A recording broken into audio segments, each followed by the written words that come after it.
Hey, what's going on? 99.9 Punk World Radio FM. You guys already know what time it is, and right here we are back with another phenomenal live interview. And we actually have Montreal, Quebec's own, that's right, just a couple hours away from the radio station. We have a phenomenal band by the name of Bad Objection, and they are here live on the radio and, of course, Facebook and YouTube as well. How are you guys doing here this evening? Doing good yourself? Doing good. Oh, man, best I can possibly be down here in Prescott. I'm glad to hear everything is going well with you guys out there in Montreal. I know you guys are fast on the come up, man. I've absolutely been loving what you guys bring to the table music-wise. And I will tell you this, I definitely have to come out to Montreal at some point and catch you guys live. Oh, hell yeah, man. Oh, you thank gotta you. Come on down. That'd be sick. But I know you guys are busy individuals, so of course I'm not going to take you away from your Wednesday evening too long, but I got to take you back to the beginning of this amazing band, and I have to ask, man, like, how did you three actually first meet and come together as one to actually form Bad Objection? So basically, like, we're just 18, so we actually formed in, like, high school, and we're always fascinated, we always loved, like, old school hardcore punk rock, Yeah, shit like that. Ramones, Misfits, Bad Religion, all those bands, the classic bands, and just wanted to play some music. We wanted to make a band, and we needed a drummer. We did some ads on like Facebook, stuff like this. Yeah, I looked around and stuff and came across our drummer. Yeah, there you go. And that's honestly it. Really, yeah, the rest is history. Started doing shows around Montreal and a couple bars and stuff, and then every show got better and bigger and everything, and it's literally it. Really, not much. And when you said a few moments ago there about how you actually put ads on Facebook and whatnot before you actually found the drummer that fit, don't me asking, man, did you actually come across any like weird individuals through those ads that applied? Because I've heard some horror stories on the old Craigslist days. I don't know about Facebook ads, but I know the Craigslist days. Some bands had some weirdos show up. Yeah, no, not really. We didn't come across anyone weird. We had some guys ask, but like none of them just worked out. And then for our drummer, we just really liked his attitude and just how he like approached us and was talking. Like that's it, pretty much it. No, but we didn't really have any horror stories. No, not really. Like just we found our guy, the guy who wanted it the most. Sorry about the dog, but he wanted it just like us because we have goals. We really want to go far. That's like we want this to be our life, and he just had the same energy as us, and that's basically it. Like, hold on a sec. Yeah. Hey, it's all good, man. The dog just wants to be included, man. No worries on that, man. Yeah, it was just like, we tried some guys out, and then this guy just, he had the most, he had it in him, like he's been doing this like all his life, he's a lot older than us. He's 43, and, from Cuba. So like he played in like a bunch of punk bands, and so yeah, that's it, man. Like not really any horror stories though. Thank God. Yeah, I've heard some pretty crazy things from other bands that actually put ads up, but these stories were from out in the 90s, man, the Craigslist days. So I know Craigslist was a wild place. Yeah. He's back. Craigslist was like a box of chocolates, man. You never know what you're gonna get when you open it and pull one out. Yeah, exactly. Where's it gum? But as well, man, when you actually mentioned that, you guys are fresh out of high school, you guys were actually creating music and whatnot. Before you guys actually made your original music and you did shows, what songs from different bands did you actually perform during your set before you guys actually had your original music created? Oh yes, the covers we did. Like I remember our first show, we did like 5 covers and then 5 of our originals. But like covers, we did like Descendants, Bike Age. Yeah. Face to Face, Disconnected. Yeah. What else did we do? Like Ramones. We did a few Ramones songs. We did like lots of Misfit songs. Yeah. Like originally when we first started off, like the prototype band, I was the drummer too. So yeah. So like and then it was me and him. We needed a drummer, so he played, and then he actually picked up the bass. That was more for him, and then we found our drummer. Yeah, exactly. But like. Yeah, like we did like a bunch of covers at the beginning. We did Misfits, Skulls, Astral Zombies, Ramones, Blitzkrieg Bop, obviously, Judy's a Punk. Yeah. Face to Face, like Commando. I said. Commando, yeah. And then besides that, Minor Threat too. Yeah, Minor Threat. That was fast as hell. But yeah, that's what inspired us a lot. Minor Threat is a big inspiration as well for our music. And I would say so. Some other songs too, but And also as well, guys, August 26th of 2023, you guys actually released your debut studio album titled Three Strikes You're Out. I was wondering if you can actually just tell us a bit more about this amazing album. And of course, what was the recording process just like of this album, of course, with it actually being your guys' very first project? Well, we recorded it all with Julian from Icebox Studios. Have to shout him out because great guy, helped us a lot. We recorded everything with him, and then he mixed and mastered everything too. So always have to shout him out. of course, always, he was a big help. We did it in his basement. He was actually like really good though. Like if you listen to the quality on the album, Yeah, it's like super good. it sounds like honestly like for a a homemade like album, like that's pretty crazy. Yeah, all DIY. Yeah, exactly, DIY. But yeah, like it took around a few months.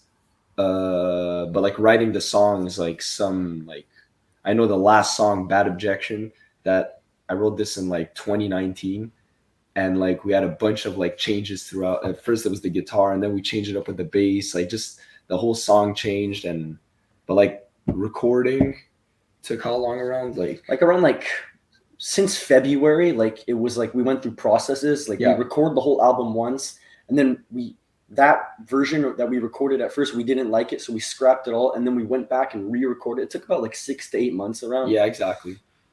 Yeah, something like that. And when you say you actually scrap those recordings, did you actually delete them entirely, or is there still, like previous versions of Three Strikes You're Out actually out there on a hard drive somewhere? They probably exist somewhere. I think they might be on my computer. They're probably on Julian's computer too. Yeah, they still exist somewhere. I don't know where though. We actually use those as like some demos, to like listen to and like, okay, we can change this up and like just to practice with.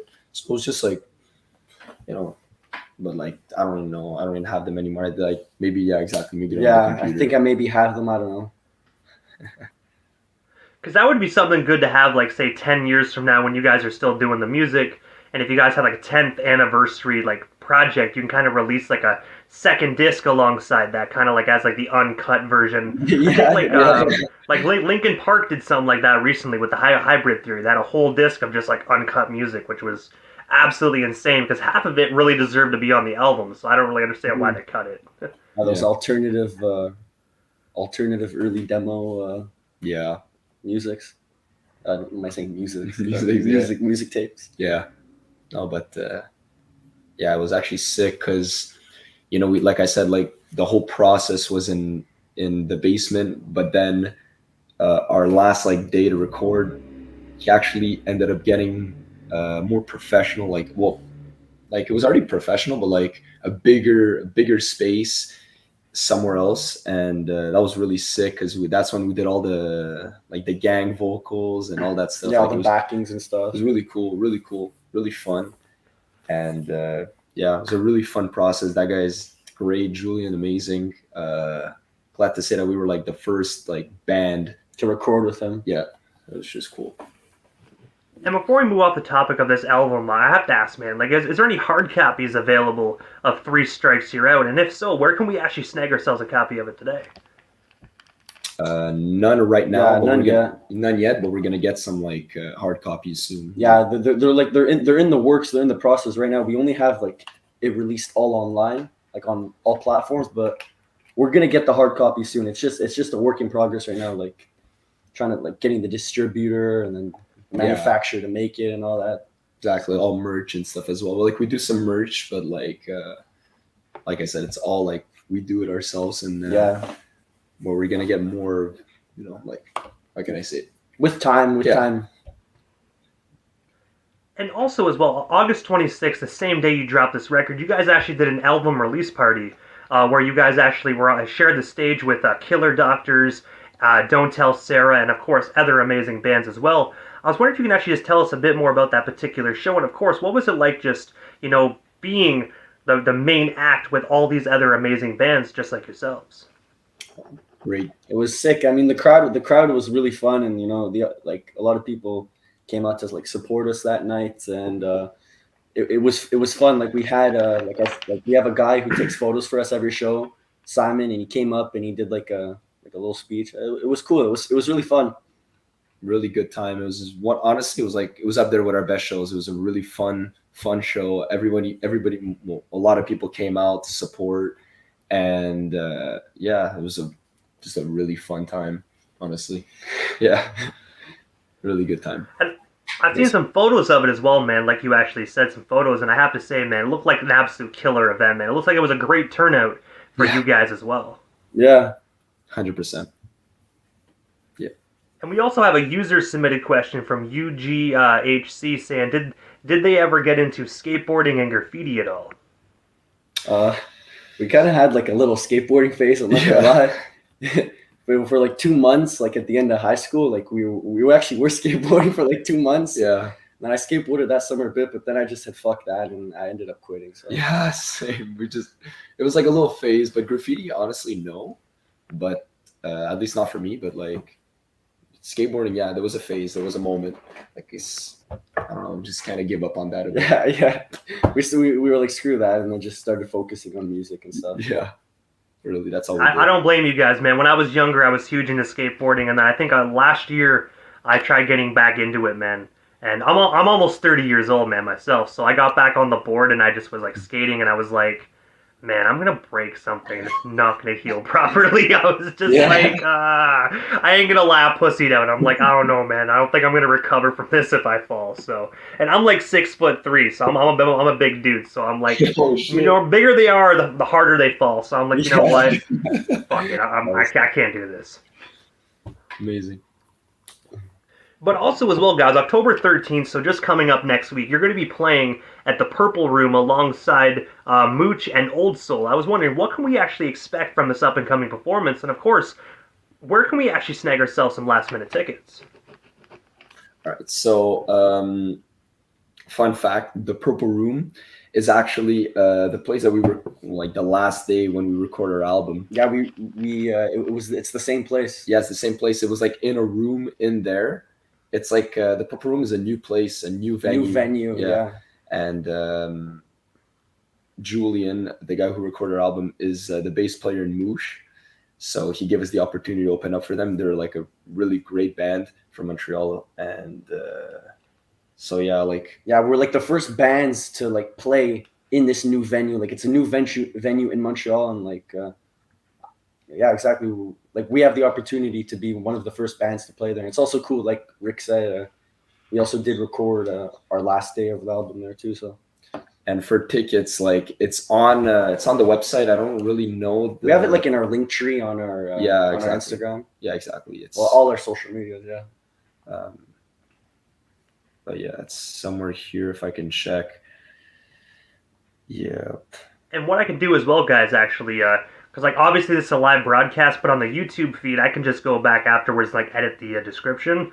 I can just slap the ticket like actually just in the description. That way, when people actually watch the replay of this, they could actually just, you know. So right now it won't be there, but about like 20 minutes you can click there and it'll be there. So. Okay, cool. Sick.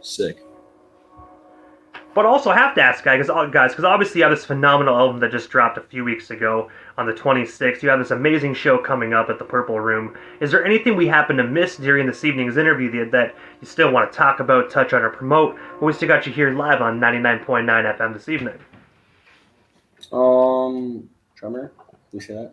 Yeah, we could. Yeah. Well, right now we're in the process of getting a new drummer too. So switching up the lineup and stuff because of like, unfortunately, our old drummer, he just wanted to go his own way, exactly. Which we respect. And yeah, we're in the process of getting a new drummer too. So we have a show late November, but like nothing's being canceled. It's not like disrupting anything. No, not at all. Like we already have there's some like tryouts starting next week. But our drummer, the guy like we spoke about, he did great. Like for the time he was there, he just wants to do his own thing. Now he wants to now we're gonna find somebody else. Yeah. Like I said, tryouts next week. There's some few people are coming by to try out, and yeah, we have a show November 25th, and like a few shows all the way up to like January right now. Yeah. And that's it really. Our Spotify is doing pretty cool.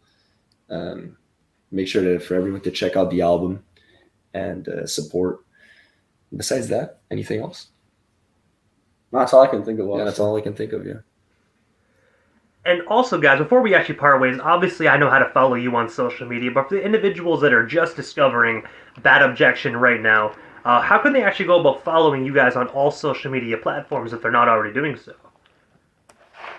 Well, in our Spotify, we have like everything attached. Just through our Instagram, you can find almost everything. We have like our link tree with.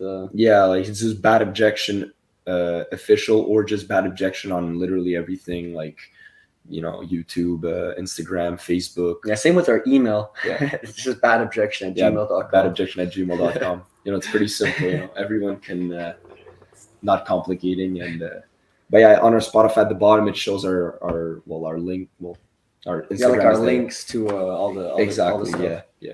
Just But I got to say, first and foremost, guys, thank you so much for a little bit of your time here this evening, just talking about your amazing history so far as a band, your album, your up-and-coming stuff. Hopefully down the line we can make this happen again sometime soon, but for now, guys, definitely have yourselves a phenomenal night and, of course, a kick-ass week as well. Of course. Thank you. You too. Well, thank you so much for the opportunity, and wish the same to you.